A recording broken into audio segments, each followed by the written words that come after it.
Salut, David Wallman here. I thought today we would do a video on phrasing, improvisation, and take a look at what's going on in the mind of a guitar player. I've always really enjoyed fusion players, and I've been thinking a lot about what do these guys think about when they improvise. Is it just natural? Is it a collection of licks? How does it work? First I thought that it was maybe the choice of notes and scales that would make a fusion improvisation work. But then I realized that some of the solos I would listen to would simply use very simple scales, and yet it would sound fusion. So I started getting really frustrated and really getting into those fusion leads, tried to understand a common thread. What makes a lead sound so interesting? Keep in mind, I'm not talking about the typical melodic lead, which is great. I'm talking about those crazy leads that seem to go in a lot of different directions, usually heard in fusion music. Think Guthrie Govan, Greg Howe, players like that. What makes a lead fusion? Not the choice of notes, not the type of strings they use, not the hair, not the pick, not even the accent. It's the rhythm. Even more important than the choice of notes or the technique or anything else, if you have a proper rhythm flow, it's going to add life to your lead, and it's going to really help the listener be drawn into your music. Let's take a listen to a fusion-like improvisation in the key of A-Dur.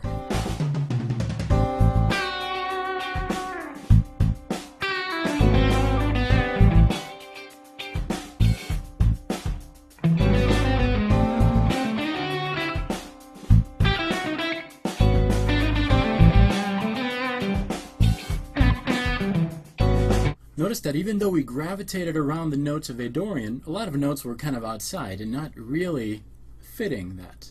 It still sounded coherent because there was a good rhythm flow behind it. Let's listen to the same improvisation, but this time we're going to focus on what should be going on in your head when you play.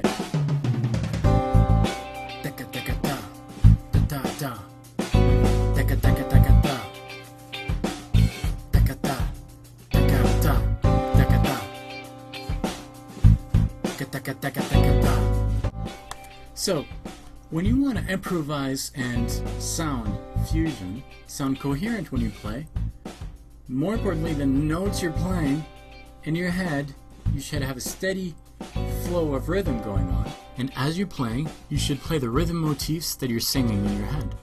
Next time you improvise, try this.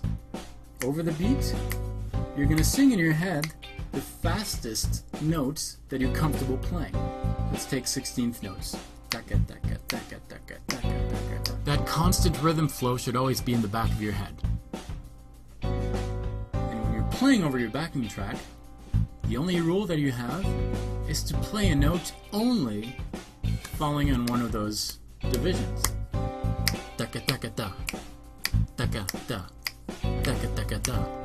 I hope you find this idea inspiring. I hope it helps you organize your leads a little bit better. Experiment this concept with different notes.